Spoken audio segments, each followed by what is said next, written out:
Bulan Ramadan merupakan bulan yang sangat dinantikan oleh orang yang beragama Islam. Kerana bulan Ramadan merupakan bulan yang menyimpan pelbagai rahsia, pelbagai rahmat, dikatakan mempunyai barokah yang luar biasa. Sejauh manakah orang Islam dapat menghayatinya? Dan apakah orang yang non-Muslim juga dapat menghayati bulan Ramadan?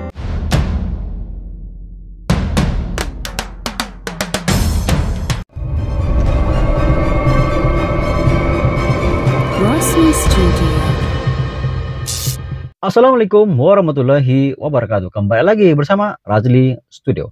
Bagi Anda yang baru hadir, saya ucapkan terima kasih. Salam persahabatan, salam perdamaian, salam santara kepada Anda yang hadir di channel ini. Pada hari ini saya ingin membahas cuplikan video yang berkaitan dengan orang Chinese ataupun etnis Tionghoa coba untuk berpuasa di bulan Ramadan. Walaupun ada Chinese yang belum lagi masuk Muslim, tapi mereka ingin mencoba. Apakah perasaan, bagaimanakah situasinya, apakah reaksi badan terhadap mereka sekiranya mereka berpuasa seperti mana puasanya orang-orang Muslim.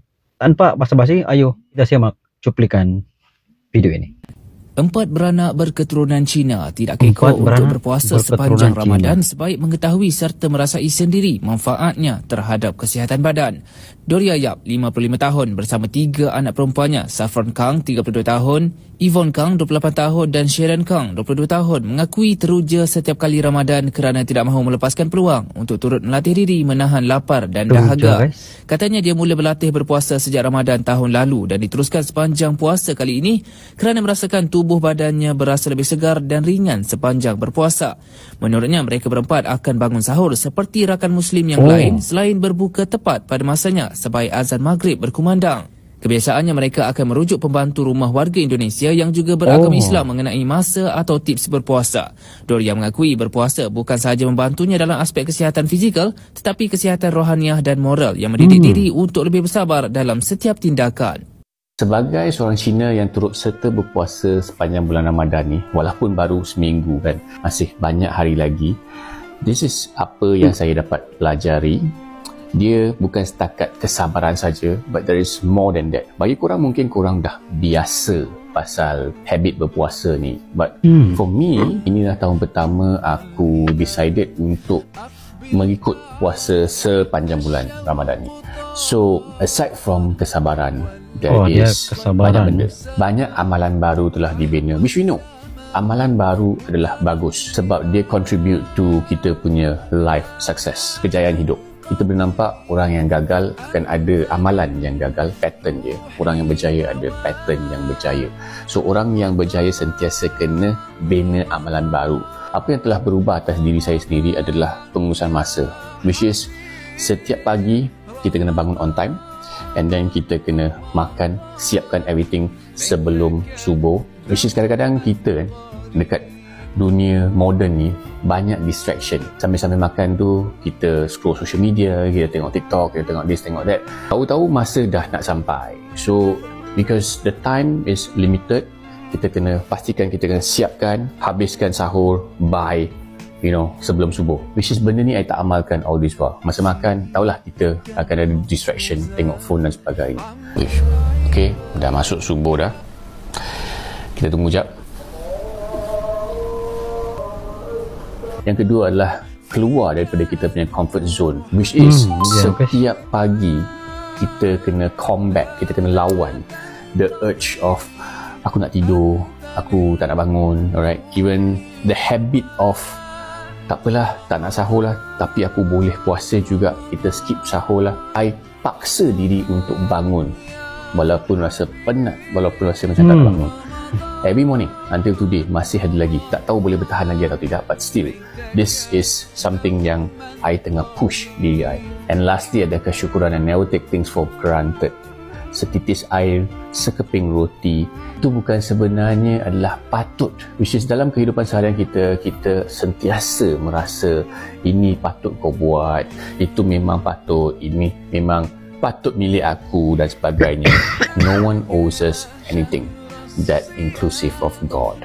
So bila Tuhan bagi kita kita punya apa saja yang ada, even the smallest thing, which is kita masih boleh bernafas, kita masih boleh bangun setiap pagi, boleh berjalan, kita masih ada kesihatan, right? All these things kita tak patut take it for granted. Kita patut bersyukur apa yang ada, because yang itu adalah kunci untuk kebahagiaan dalam hidup kita. Of course kita mengejar kehidupan yang lebih bagus, but dalam masa yang sama betul, guys. Kita harus sentiasa bersyukur dan never complain what we don't have. So I think there is much more for me to experience. So that's my video for subuh hari ini. Selamat berpuasa guys, and harap korang pun dapat sesuatu pengajaran daripada perkongsian Kion sebentar. Orang yang boleh puasa 30 hari straight itu memang power lah. Memang penat, lemau, pening. Tapi when the moment you dapat tahan sampai 7:30, you sudah another level. You punya mental, you punya mind sudah another level. So esok tak puasa lagi? Tengok. Good job to you all. Nah. Tadi macam sangat pening, sangat tak ada air. Tapi sekarang best. Besok puasa lagi lah? Minggu depan. Fight with your mental have to be very strong. Makan tangan. Untuk puasa tahun ni bukan main-main. Oleh itu, otak memang kena tajam. Untuk memastikan saya tak mati sebab dehidrasi, minumlah air banyak-banyak. Memang banyak-banyak. Okey, pukul 6 sudah start berpuasa. Lepas bersahur, aku nak tidur kejap sebab masih awal lagi. Tiba-tiba bangun, sudah pukul 10.30. Tahun lepas aku puasa cikai-cikai. Lepas sahur tidur balik, bangun sudah pukul 10.30. Tahun ini lepas sahur aku terus bekerja. Jam 8 pagi dah 2 jam bekerja. Masih fresh lagi. Tapi hari ni punya cabaran bukan setakat ni saja. Nak tengok apakah cabaran hari ni? Teruskan menonton sampai habis. So Kion memang tak tahu. Hari ni pun ada sedikit tak ada confident dah. Sekarang jam 11, challenge saya bermula. Saya akan conduct kelas. Bermulalah kelas aku. Walaupun aku berpuasa, tetapi aku nekat untuk menjalankan cabaran ini untuk menurunkan segala ilmu yang aku ada kepada sesiapa yang memerlukannya. Sepatutnya kelas ini berjalan selama 2 jam saja, tetapi sekarang pukul 2.45 baru habis kelas. Dah hampir 4 jam Kion cakap tak henti-henti. Sekarang ni Kion punya tekak sangat-sangat kering dan rasa lapar. Bibir pun dah memang mula kering. Ibu dah dapat rasa bibir kering macam ni. Bagi mereka yang puasa, macam mana korang puasa 1 hari, lepas tu bagi mereka yang kerja lebih-lebih lagi outdoor, seperti abang-abang yang bawa Grab rider, hantar makanan. Weh, aku memang salute korang gila-gila lah. Aku sekarang ni dah rasa cabaran yang sangat kuat bila aku kena bangun pagi, lepas tu tak tidur, lepas tu buat kerja, dan memang hardcore punya kerja yang bercakap, walaupun tak outdoor, bercakap selama 4 jam lah, tak henti-henti. Tak tahu aku punya suara ni dah berubah atau tidak. Aku memang... Tahun lepas aku berjaya berpuasa sebab puasa cikai-cikai. Tahun ini lepas cabaran dinaikkan, adakah aku akan gagal kali ini? Ikutilah kesudahan cerita puasa aku di part yang seterusnya. Demikianlah cuplikan video tentang bagaimana cabaran seorang Chinese ataupun Tionghoa berpuasa di bulan Ramadan. Mereka bukan beragama Islam, tapi mereka coba untuk berpuasa. Bagi orang yang beragama Islam, puasa seperti biasa kerana mereka telah pun diajar daripada awal lagi. Orang Islam telah pun diajar berniat, bersungkai, dan pelbagai lagi yang perlu dilakukan sewaktu bulan puasa guys. Bagi Tionghoa ataupun Chinese, mereka sekadar ingin mengikuti secara zahir ya, bukan batin ya. Kekuatan orang Muslim sewaktu di bulan Ramadan, mereka 2 aspek yang mereka amalkan, yaitu kekuatan zahir ya, dan juga kekuatan batin ya. Maksudnya mereka diajar kelebihan-kelebihan berpuasa. Kelebihan puasa hari pertama, kelebihan puasa hari kedua, hari ketiga, hari keempat, sampai ke hari terakhir, itu menjadi kekuatan kepada orang Islam. Sama juga dengan kelebihan bertarawih di malam pertama, malam kedua, malam ketiga, dan seterusnya. Semua itu tidak dimiliki oleh orang Tionghoa. Kekuatan Tionghoa di sini, mereka coba menyelami zahir ya, batinnya mereka tidak dapat menyelaminya karena mereka belum memeluk agama Islam. Kalau mereka telah pun masuk agama Islam, maka mereka akan paham apakah yang dimaksudkan dengan kekuatan batinnya di bulan Ramadan. Maksudnya amalan-amalan yang perlu dilakukan oleh orang Islam sewaktu bulan Ramadan, seperti memperbanyakkan baca Al-Quran, berzikir, berselawat, bersedekah, dan banyak lagi amalan-amalan baik yang perlu orang Islam lakukan di bulan Ramadan. Tapi orang yang bukan Islam, mereka tidak akan memahami perkara-perkara seperti begini. Apa yang mereka tahu ialah buat baik,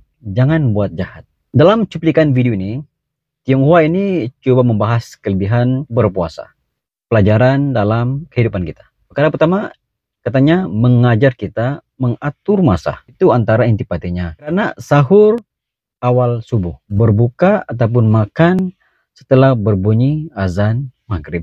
Maka mereka perlu memegang kepada timeline berkenaan. Tidak boleh kurang, tidak boleh lebih, kena betul-betul ikut jadwalnya. Maka disiplinnya di sini perlu mematuhi jadwalnya. Yang kedua, tidak akan melanggar peraturan puasa, maksudnya di siang hari tidak boleh makan dan minum. Belajar untuk berdisiplin walaupun tidak ada orang yang melihat Anda. Puasa itu sama ada orang, tiada orang, tetap menjaga, tidak makan, tidak minum. Intinya ialah menguatkan disiplin diri, keyakinan diri bahwa tidak boleh makan dan minum sama ada orang memerhati ataupun sebaliknya.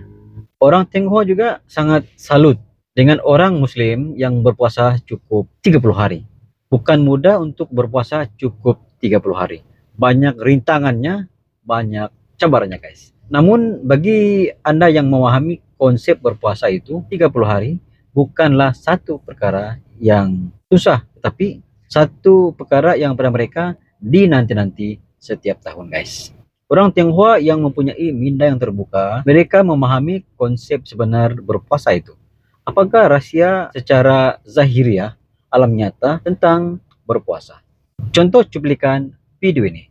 Tionghoa 3 beranak, mereka setiap kali tibanya bulan Ramadan, mereka akan berpuasa seperti mana orang Muslim berpuasa, bersahur dan juga berbuka puasa, ikut jadwalnya, ikut waktunya. Mereka berpuasa karena apabila mereka ikut orang Muslim berpuasa, maka badannya menjadi sehat. Itu yang dia coba info kepada kita guys.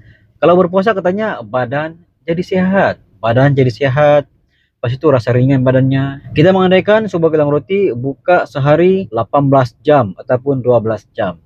Setiap hari buka tanpa henti selama 360 hari tanpa henti. Apa akan jadi kepada kilang berkenaan? Walaupun sebenarnya semakin panjang temponya berkhidmat bagi kilang berkenaan, maka semakin banyak productivity barangan yang dihasilkan. Namun satu perkara ialah faktor kesehatan. Sebuah mesin mesti memerlukan rehat seperti manusia. Mesin perlu berehat untuk memastikan kelangsungan mesin itu terus berjalan seperti biasa. Sama juga dengan badan manusia. Kalau kita terus-menerus menggunakan badan kita, makan, terus-menerus makan, maka bila lagi kita punya organ ini akan berehat. Setelah kita makan selama 11 bulan, siang malam makan, maka kita perlu memberi rehat kepada jasad kita, badan kita, untuk berehat sebentar. Jangan dulu kerja keras, supaya badan kita pun ingin berehat guys. Itu konsepnya, berehat. Rehat itu sangat penting dalam diri manusia. Kepenatan diri itu dapat diobati dengan berehat. Sama halnya dengan kita punya jasad. Mungkin selama ini kita makan terlalu banyak guys. Kolesterol, tinggi darah, dan pelbagai lagi lemak-lemak yang ada dalam badan. Dengan berpuasa selama sebulan, mengurangkan kolesterol, menurunkan tinggi darah, dan juga boleh menguruskan badan guys. Itu antara intinya secara zahiriah yang kita boleh nampak. Tapi secara batinnya banyak lagi perkara-perkara lain yang perlu kita selami guys.